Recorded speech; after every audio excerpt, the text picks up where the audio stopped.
The Good Vibrations podcast is made possible by sponsorship from the Phoenix Light Foundation. Visit thephoenixlightfoundation.co.nz for more information.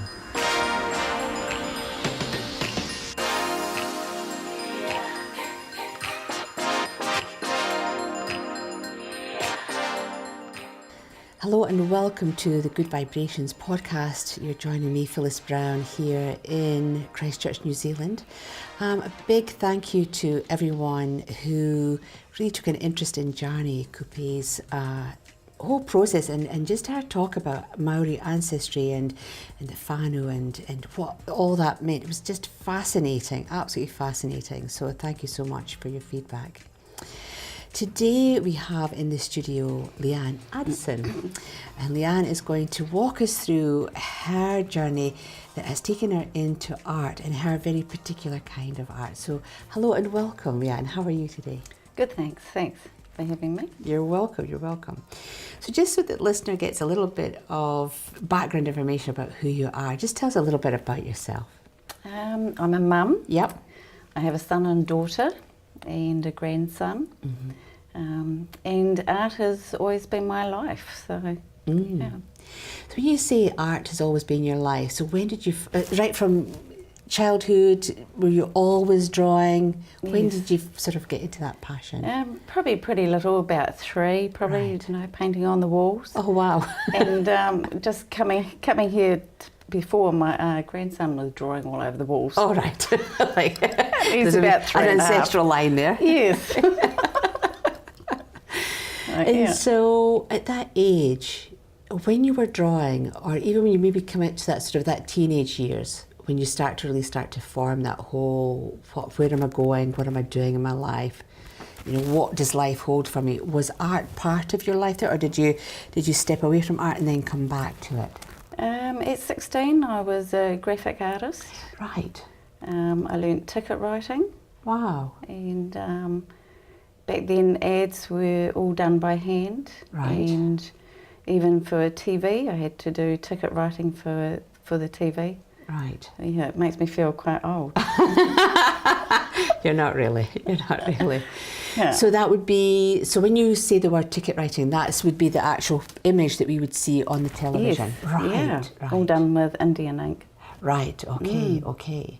Yeah. So how did you get into graphic writing or becoming a graphic artist at the age of 16? How did that occur? Art was what I did really? All through school. Yeah.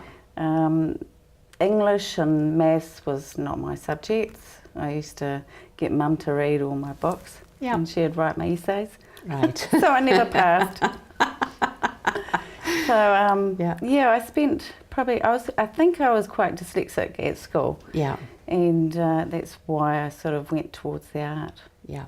Yeah. That was your passion. Yeah. So who inspired you? Who has inspired you the most in terms of art? An artist out there or a type?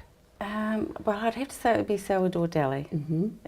As I've got a bit older, I've gone into a bit more surrealism. Mm-hmm. And yeah, I think more like his work, yeah. Okay. Yeah. So I think for the listener out there, could you just explain to them what surrealism actually is? Yeah. At first when I started painting, I just did it from how I actually felt, to express what I was feeling. Mm-hmm. So it's more symbolic. Right. Yeah. Okay. And with surrealism, what is that? If we were to look at a picture, how can you define romanticism to surrealism? What's the defining hallmarks that make surrealism different? It's a bit more fantasy. Okay. Yeah. Okay. Yeah. Okay. Yeah. Is it more about taking normal day, let's say inanimate objects, and making them in that fantastical, just changing it, taking normal objects but making them look slightly different in a fantasy type style, do you think? Yes, and I think probably for me it was more like I would probably put snails or something like that, which would mean slow time. Right, okay. And arum lilies, I was actually grieving for a long time. Okay. So that was for Part sadness, of and I your- actually didn't realise I was painting because I was grieving. Right, okay. So yeah, so I sort of connected to my subconscious state. Yeah. And with your art career, you opened up a gallery. Yes, yeah. So again, just for the listeners, what was the feelings behind that? Was it just to as a platform for your own work, or did you include local artists as well? What was your gallery like? Paint a picture for us. We spent a couple of years creating that. Yeah. It was my dream for a long time, since I was about 18. Right. That's what I'd wanted to do. I look back and I think, well, I manifested that. Yep. And it was a place for other artists to come along. At the time I was doing portraits, and I didn't think I could actually paint. Right. From looking at all the other artists, I realised I could paint. And so it went from there for my painting. We had a cafe as well, and it was full of art all around. Yeah. Big sculptures. Yeah. Yeah, it was lovely. Yeah. I really enjoyed creating it. Yeah. Mm. Yeah. And then there was lots of dishes. There would be in the coffee shop. Yeah. In the coffee shop. And so with your art, how have you seen your artwork change? So, because I've seen some of your artwork, which is absolutely stunning, I have to say. And for me, I think with surrealism, it's that depth perception. You've got stuff going on in the foreground, but there's always angular lines that take you away off into the background. So you've got this depth perception stuff going on where there's things happening in the background whilst there's things happening in the foreground. So with your art, is there one particular painting that you've painted where you can see that journey, you can see what's happening in your past and where you've come to in your future? Is there one in particular that... I think the one that you've seen, which was my childhood, I think that was quite interesting to watch how I actually did it. Okay. At the time I was painting about something that was very happening right at the present time. Right. But it was actually my childhood that I ended up painting. Okay. So that was quite interesting. And I'd done it for about a year or so, and then I put it away, and then I came back and refinished it. And then there was all these faces in the clouds, and yeah. So just describe to the listener what that looks like, so that they can paint a picture in their mind. So start from the top of the canvas and maybe from the back coming forward if you could. Is that possible? Yeah. So in the background there's Columbia's clouds. And it's actually Father Christmas. Right. It sounds really funny, but that's what it looks like when you look at it. Yeah. And inside those clouds have got all these pictures of, I think there's a Russian man, bird, and then going down the bottom is a checkered pathway, and there is a young boy lying on that, looking up at the sky. Now that all developed from listening to Queen. Oh, okay. Freddie Mercury Queen? Yes. Not the Queen. Yeah. So I think it was the song Rhapsody, was it? Oh, yes. yeah, Bohemian Rhapsody, yeah. Yeah.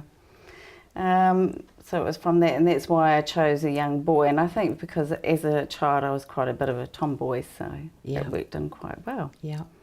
And around the child there is all these snails, which is representing time.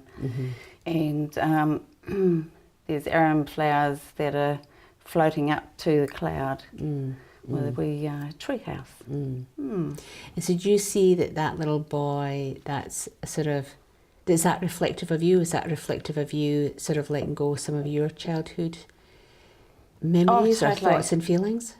Totally, because I think I was quite a daydreamer at school.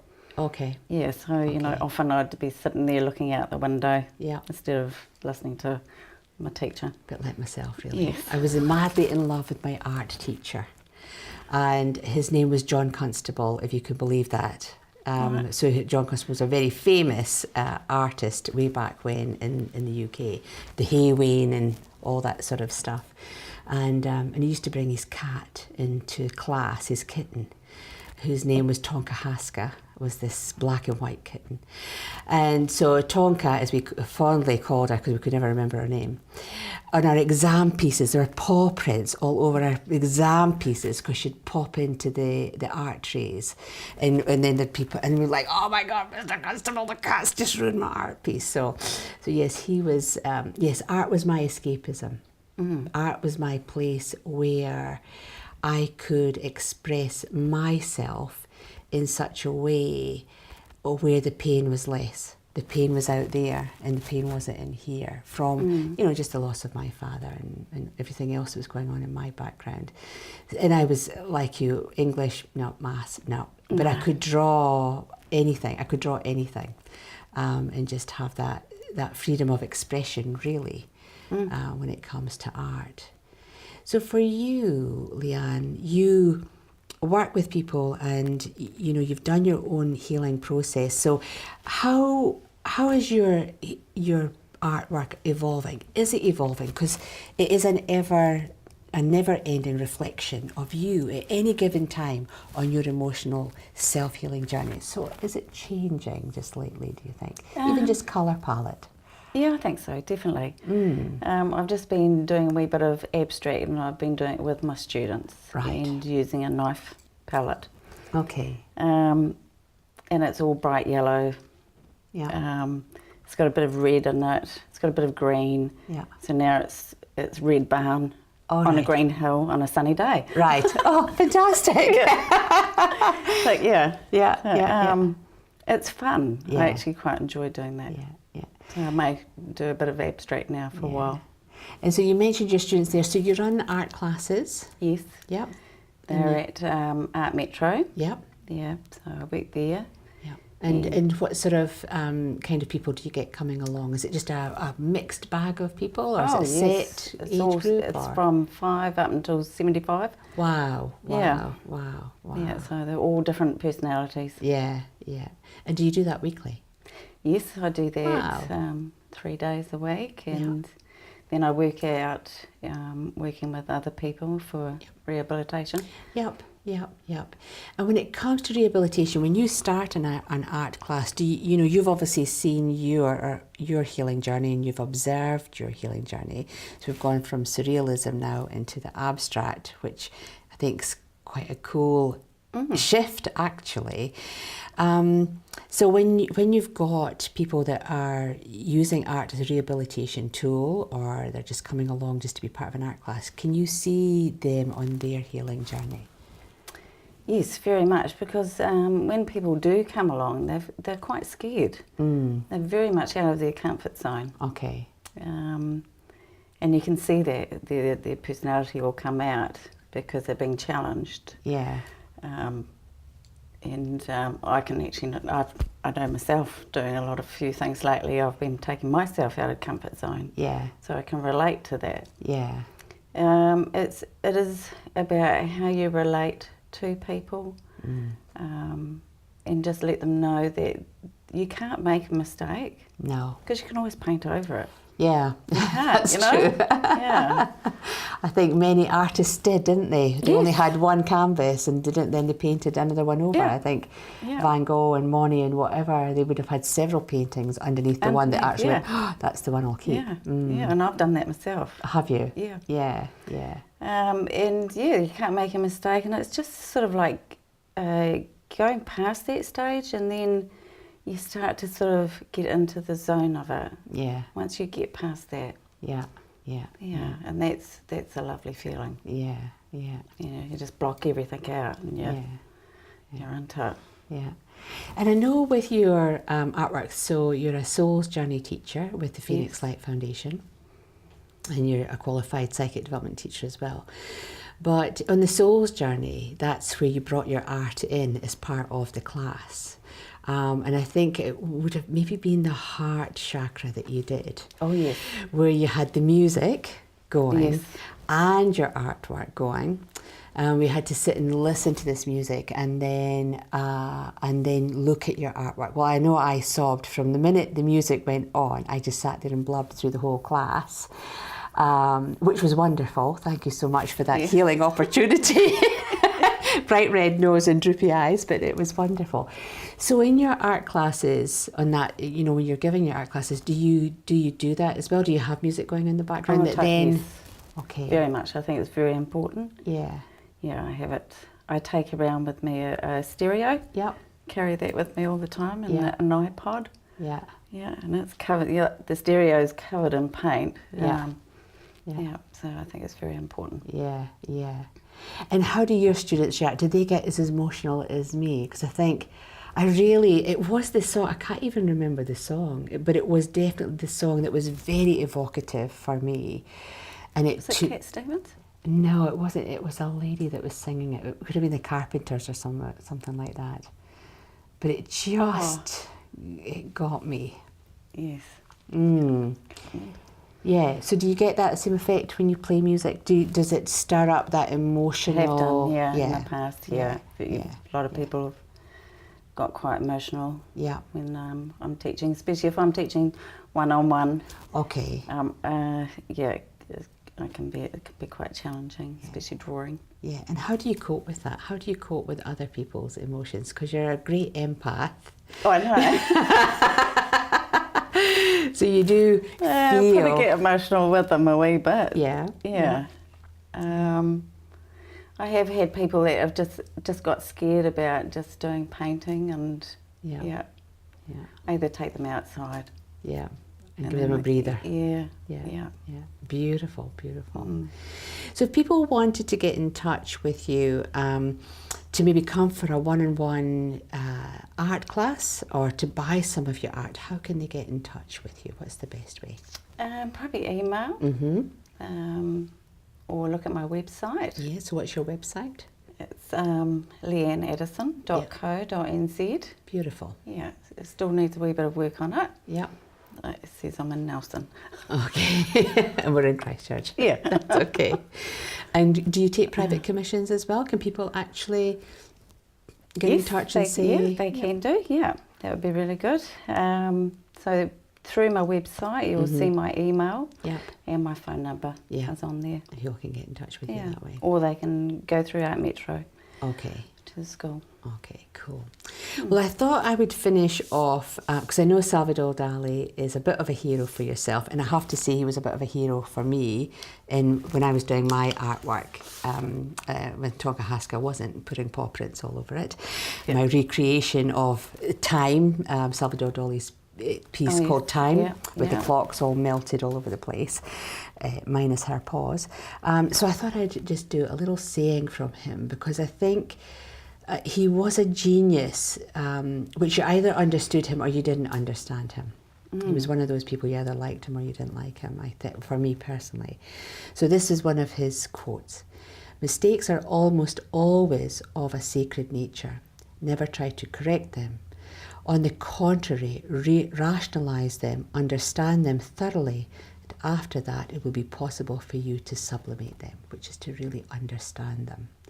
And I think that's the gift, isn't it? As you say, you can't make a mistake on your canvas. You just paint over it. Yeah. You know. And sometimes those mistakes are actually working really well. Yeah. You know, when you stand back and look and you think, okay, that's all right. Yeah. Oh, beautiful, beautiful. Well, thank you so much for coming in today. It's been an absolute joy. We do have some people in the audience. Does anyone have a question for Leanne? I'd like to ask a question, Leanne. Yes. You put so much emotion and feeling into your paintings. How does it feel when you part with one? Very sad. I think at the beginning, when I was first starting out as an artist, I found it very hard. But as I've gone along, I've realised that it's I'm actually sharing. So, so that's how I look at it. Yeah. Nice. Thanks. Anyone else? How do you find colours affect people? Like when people are painting, do they use certain colours? Oh yes, very, very much. And how does that, do you know how that affects them emotionally? Does it bring out joy? Does it bring out sadness? Yeah. Are there different colours that are connected to different emotions? Oh, totally. So if you're a bit more into the darker side, then they're feeling a wee bit down. Yeah.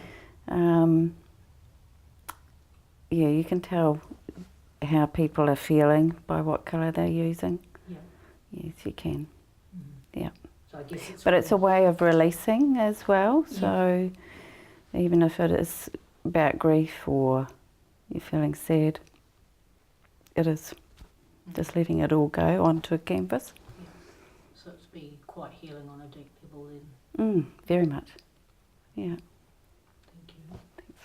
Beautiful. Any other questions? Do you ever finish a painting and sort of maybe not quite know where it ended up, and then on reflection in the future suddenly realise that's what that painting was reflection of, or that's what it was showing me, sort of thing? Yes. Yeah. I have painted for the past without knowing, and into the future as well. It was something I had done a painting where I gave to my partner a long time ago, and it was Calm Before the Storm. Right. Right. And then I take it the storm happened. Yes. Yes. Oh wow, that's really cool. Yeah. So yeah, it's quite interesting. Yeah. Beautiful, beautiful.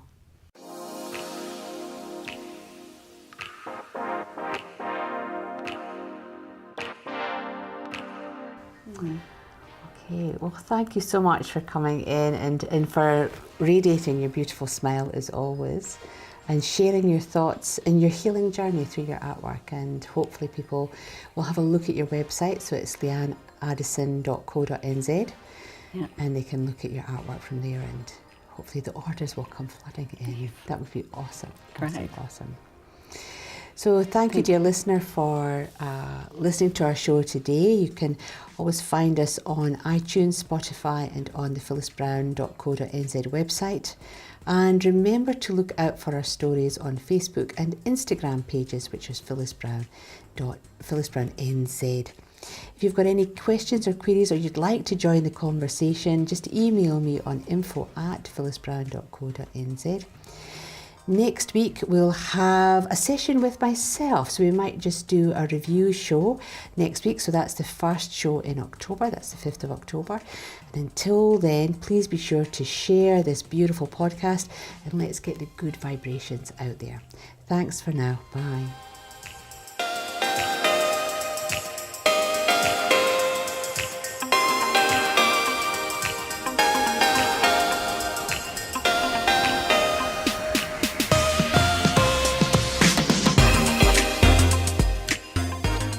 This podcast was brought to you by the Phoenix Light Foundation. For personal development courses, visit thephoenixlightfoundation.co.nz and use the code PHOENIX50 for 50% off all courses.